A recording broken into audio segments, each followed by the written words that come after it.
بسم اللہ الرحمن الرحیم۔ وہ چیزیں جن سے روزہ نہیں ٹوٹتا ہے۔ نمبر 1، بھول کر کھانا پینا یا جمع کرنا۔ بھول کا مطلب یہ ہے کہ یہ یاد ہی نہیں تھا کہ میں روزہ سے ہوں اور کھا پی لیا تو روزہ نہیں ٹوٹے گا۔ اگر کسی صحت مند آدمی کو کھاتا پیتا دیکھے تو اسے یاد دلا دے، یاد نہ دلانا مکروہ ہے۔ اور اگر کسی کمزور شخص کو کھاتا پیتا دیکھے تو گنجائش ہے کہ خاموش رہے۔ نمبر 2، روزہ میں خون ٹیسٹ کرانا۔ روزہ کی حالت میں خون نکال کر ٹیسٹ کرانے سے روزہ فاسد نہ ہوگا، لیکن اتنا زیادہ خون نہ نکلوائے کہ کمزوری غالب ہو جائے۔ نمبر 3، دل کے مریض کا زبان کے نیچے گولی رکھنے کا حکم۔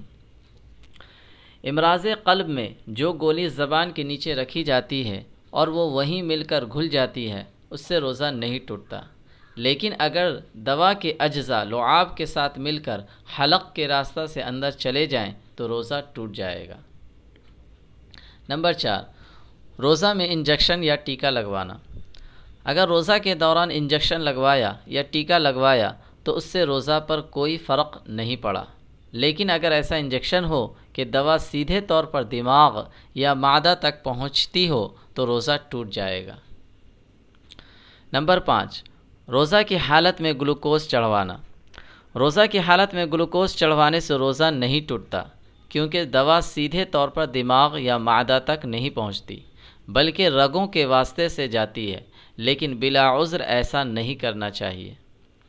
نمبر 6، روزہ کی حالت میں ڈائلیسس گردہ کی دھلائی کرانا۔ روزہ کی حالت میں ڈائلیسس کے عمل سے روزہ نہیں ٹوٹے گا، کیونکہ اس عمل کا تعلق صرف خون کی صفائی سے ہے اور سیدھے طور پر جوف معدہ میں اس کے سبب کوئی چیز داخل نہیں ہوتی، یعنی پیٹ میں داخل کوئی چیز نہیں ہوتی ہے۔ نمبر 7، روزہ میں آکسیجن لینا۔ روزہ میں اگر آکسیجن کے ذریعے سانس لیا جائے تو اس سے روزہ فاسد نہیں ہوتا، کیونکہ آکسیجن محض ایک صاف ستھری ہوا ہے، اس کا بدن میں جانا روزہ کو نہیں توڑتا ہے۔ نمبر 8، ہومیوپیتھک دوا کا سونگھنا۔ بعض ہومیوپیتھک دوائیں صرف سونگھی جاتی ہیں، ان کو کھایا پیا نہیں جاتا، اور سونگھنے کے ساتھ ان کا کوئی حصہ بدن کے اندر منتقل نہیں ہوتا، لہٰذا ایسی دواؤں کے سونگھنے سے یا خارجی استعمال سے روزہ نہیں ٹوٹے گا۔ نمبر 9، معدے کے ٹیسٹ کے لیے حلق میں نلکی ڈالنا۔ اگر معدے وغیرہ کے ٹیسٹ کے لیے حلق یا ناک کے راستہ سے دوربین والی نلکی ڈالی گئی جس میں کوئی دوا یا چکناہٹ شامل نہ تھی اور اس کا ایک سرا باہر تھا تو محض اس نلکی کے ڈالنے سے روزہ نہ ٹوٹے گا، لیکن اگر نلکی کے ساتھ کوئی اور مادہ بھی شامل ہو تو اس کے اندر داخل ہونے سے روزہ ٹوٹ جائے گا۔ نمبر 10، روزہ کی حالت میں دانت اکھڑوانا۔ روزہ کی حالت میں دانت اکھڑوانے سے روزہ نہیں ٹوٹتا ہے، کیونکہ روزہ کے ٹوٹنے اور نہ ٹوٹنے کا تعلق ایسی چیزوں سے ہے جو حلق کے نیچے پہنچتی ہوں۔ دانت چونکہ حلق سے اوپر ہے، اس لیے بذات خود دانت نکلوانے میں کوئی حرج نہیں ہے، البتہ اگر دانت اکھڑواتے وقت جو خون نکلتا ہے اس کو تھوک کے ساتھ نگل لیا اور خون تھوک پر غالب تھا تو روزہ ٹوٹ جائے گا، اور اگر دونوں برابر ہوں تب بھی استحساساً روزہ ٹوٹ جائے گا۔ نمبر 11، سانس کے مریض کا روزے کی حالت میں پمپ کے ذریعہ منہ میں ہوا لینا۔ روزہ کی حالت میں سانس کے مریض کا ایسے پمپ کے ذریعہ منہ میں ہوا لینا جس میں کسی قسم کی دوا نہ شامل ہو تو اس سے روزہ نہیں ٹوٹے گا، لیکن اگر پمپ میں دوا کے اجزاء شامل ہوں تو روزہ ٹوٹ جائے گا۔ نمبر 12، شوگر کے مریض کا روزہ کی حالت میں انسولین کا انجیکشن لینا۔ روزہ کی حالت میں شوگر کے مریض کا انسولین کا انجیکشن لینا روزہ کو نہیں توڑے گا، کیونکہ روزہ کو توڑنے کے لیے ناک، کان اور دبر سے کسی چیز کا جوف معدہ یا دماغ میں داخل ہونا شرط ہے۔ نمبر 13، روزہ کی حالت میں وکس یا بام کا لگانا۔ روزہ کی حالت میں وکس یا بام لگانے یا سونگھنے سے روزہ نہیں ٹوٹے گا۔ نمبر 14، روزہ کی حالت میں آنکھوں میں سرما لگانا۔ روزہ کی حالت میں آنکھ میں سرما لگانا جائز ہے اگرچہ اس کا اثر حلق میں محسوس ہو۔ نمبر 15، روزہ کی حالت میں آنکھوں میں دوا ڈالنا۔ روزہ کی حالت میں آنکھوں میں دوا ڈالنے سے روزہ فاسد نہیں ہوتا ہے اگرچہ اس دوا کا اثر حلق کے اندر محسوس ہو۔ نمبر 16، روزہ کی حالت میں بواسیری مسوں پر مرہم لگانا۔ روزہ کی حالت میں بواسیری مسوں پر دوا لگانے سے روزہ نہیں ٹوٹے گا، مگر شدید ضرورت کے بغیر روزہ میں اس کا استعمال نہیں کرنا چاہیے۔ نمبر 17، بلا اختیار حلق میں مکھی یا مچھر کا چلا جانا۔ خود بخود حلق میں مکھی یا مچھر وغیرہ کے چلے جانے سے روزہ نہیں ٹوٹتا ہے۔ نمبر 18، خود بخود قے کا ہو جانا۔ قے یعنی الٹی کے ہونے کی 4 صورتیں ہیں۔ خود بخود قے آ جانے سے روزے میں کوئی خرابی نہیں آتی اگرچہ منہ بھر کر ہو، کیونکہ قے کرنے میں آدمی کا دخل نہیں ہے۔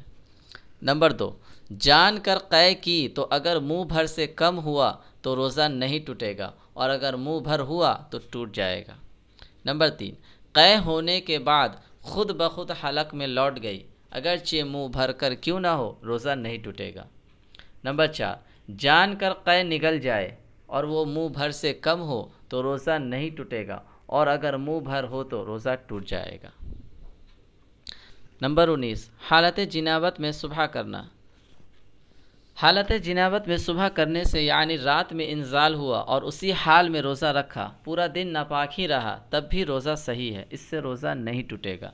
البتہ ناپاکی کی حالت میں پورا دن رہنا مکروہ تنزیہی ہے۔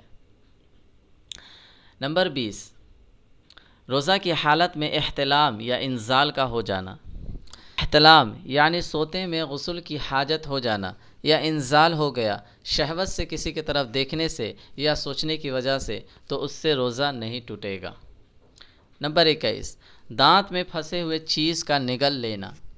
اگر کوئی غذا چنے کے دانے سے کم مقدار میں دانتوں میں پھنسی ہوئی ہو اور اسے نگل جائے تو اس سے روزہ نہیں ٹوٹے گا، اور اگر چنے کے دانے کے برابر ہو اور اسے نگل جائے تو روزہ ٹوٹ جائے گا، اور اگر دانت سے غذا نکال کر ہاتھ میں لی اگرچہ وہ چنے کے دانے سے چھوٹی کیوں نہ ہو اسے نگل جائے تو روزہ یقیناً ٹوٹ جائے گا۔ نمبر 22، آنسو یا پسینہ کے 1-2 قطرے کا منہ میں چلے جانا۔ خود بخود آنسو یا چہرہ کا پسینہ 1-2 قطرہ حلق میں چلا جائے تو اس سے روزہ نہیں ٹوٹے گا، البتہ اگر زیادہ مقدار میں چلا جائے کہ اس کا نمکین پن حلق میں محسوس ہو تو پھر روزہ ٹوٹ جائے گا۔ نمبر 23، روزہ میں مسواک کرنا۔ روزہ میں خشک یا تر مسواک کرنا یا نیم کی تر مسواک کرنا بلا کراہت جائز ہے، اس میں کوئی حرج نہیں ہے۔ نمبر 24، روزہ کی حالت میں پھول یا عطر کی خوشبو سونگھنا۔ روزہ کی حالت میں عطر یا پھول وغیرہ کی خوشبو سونگھنے میں کوئی حرج نہیں ہے۔ نمبر 25، روزہ کی حالت میں سر یا بدن پر تیل لگانا۔ روزہ کی حالت میں سر یا بدن پر تیل لگانے سے روزہ میں کوئی خرابی نہیں آتی۔ نمبر 26، روزہ میں بغیر اختیار کے منہ میں دھواں کا داخل ہو جانا۔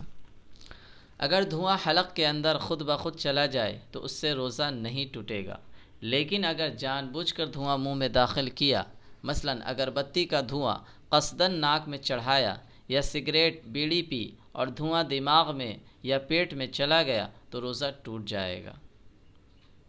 نمبر 27، کان میں بلا ارادہ پانی کا چلا جانا۔